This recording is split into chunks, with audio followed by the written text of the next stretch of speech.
नमस्कार दोस्तों, स्वागत है आप सभी का हमारे YouTube चैनल पर। दिवाली आने वाली है और दिवाली की तैयारी तो हर घर में शुरू हो गई है। आप सभी के घर में भी दिवाली की तैयारी ज़रूर शुरू हो गई होगी। तो आप सभी के लिए ना ये वीडियो बहुत ही खास होने वाली है। इतनी खास होने वाली है कि यदि आप इस वीडियो पर आ गए ना तो समझ लीजिए कि माता लक्ष्मी की कृपा तो आप सभी पर होने वाली है। आज की वीडियो आप सभी के लिए इतनी खास होने वाली है कि यदि आप इस वीडियो पर आ गए हैं ना तो समझ लीजिए कि आपको सही वीडियो मिली है। आज की वीडियो में मैं आप सभी को बताऊंगी कि हम सभी को दिवाली में भूलकर भी कौन सी वो 5 चीज़ें हैं जो अपने घर से बाहर नहीं निकालनी है। जी हाँ दोस्तों, 5 चीज़ें यदि आप अपने घर से बाहर निकालते हैं तो ऐसा कहते हैं कि यदि 5 चीज़ें आपके घर से बाहर गई तो माता लक्ष्मी आपसे रुष्ट हो जाएंगी। आपने सही सुना, इसलिए वीडियो के अंत तक जुड़े रहे और ध्यान से सुनिए कि वो 5 चीज़ें कौन सी हैं जो हमें दिवाली में अपने घर से भूलकर भी बाहर नहीं निकालनी है।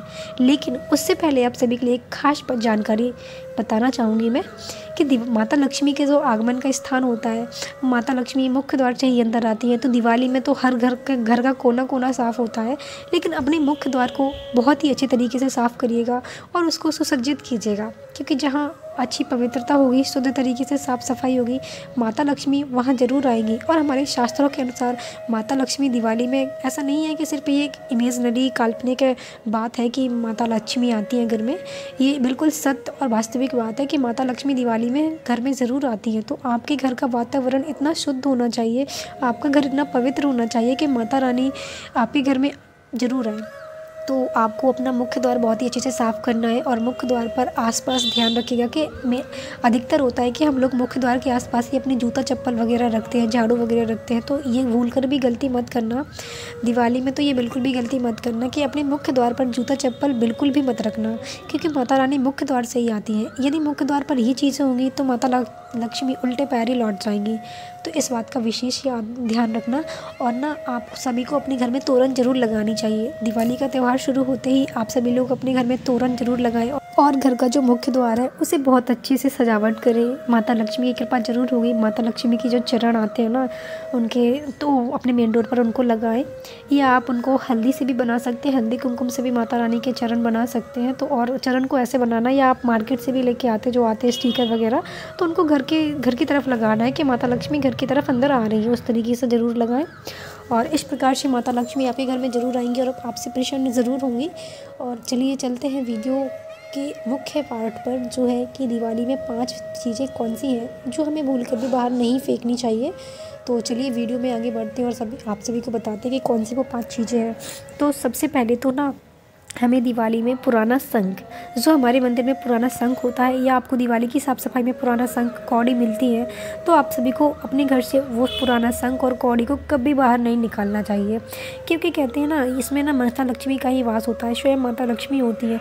ये कितना भी पुराना क्यों ना हो गया हो, आप सभी को कौड़ी की तो पूजा होती ही है दिवाली में, तो आप सभी को पुरानी कौड़ी को बिल्कुल भी बाहर नहीं निकालना है, ना ही पुराने शंख को बाहर निकालना है।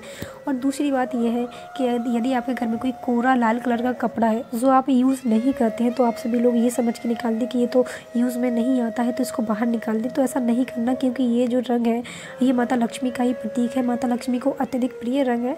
तो आप सभी को वो कोरा कपड़ा जो लाल रंग का है उसे भी भूल से नहीं निकालना है। आपकी अलमारी में ऐसे बहुत से वस्त्र होंगे जो लाल रंग के होंगे और कोरे होंगे, मतलब जो पुराने वस्त्र होते हैं ना माता रानी को चढ़ाने वगैरह के लिए हम लोग ले लेते हैं और रखे रहते हैं सालों से, तो उन वस्त्रों को आपको अपने घर से बाहर नहीं निकालना है। और तीसरी बात है कि जो आपके घर में पुरानी झाड़ू हो जाती है, जो दिवाली में साफ़ सफाई करते हैं तो पुरानी झाड़ू टूट वगैरह जाती है, तो दिवाली के बाद ज़रूर आप लोग उसे बाहर निकाल दें, फेंक दें। लेकिन आपको एक चीज़ याद रखनी है कि जो झाड़ू होती है ना, उसको, पुरानी झाड़ी को दिवाली की साफ़ सफाई में फेंकना बिल्कुल भी नहीं है। उसको साइड में किसी कोने में रख दें, लेकिन पुरानी झाड़ू को दिवाली की साफ़ सफाई में बिल्कुल भी ना फेंकें। और उसके बाद आप सभी को याद रखना है कि हम लोग साफ़ सफाई करते हैं तो हम सभी को पुराने सिक्के मिल जाते हैं। तो याद रखना, भले ही वो चलते हो या नहीं चलते हो, लेकिन आप सभी को उन पुराने सिक्कों को अपने घर से बाहर नहीं निकालना है, ना ही उन्हें फेंकना है। और जो सबसे आखिरी बात है वो बात है कि यदि आपको घर की साफ़ सफाई करते समय मोर पंख मिल जाता है तो वो तो बहुत ही शुभ माना जाता है। तो भले ही वो टूट गया हो, लेकिन आप सभी को मोर का पंख अपने घर से बाहर नहीं निकालना है, क्योंकि ये श्री हरि विष्णु के जो कृष्ण अवतार लिया था विष्णु भगवान ने, उनको अत्यधिक प्रिय है। तो मोर का पंख यदि साफ़ सफाई करते समय आपको मिलता है तो आप सभी को अपने घर से उसे बाहर नहीं निकालना है। उम्मीद करते हैं आप सभी को ये जानकारी ज़रूर पसंद आई होगी। तो मिलते हैं अगली वीडियो में। माता लक्ष्मी की कृपा आप सभी पर बनी रहे।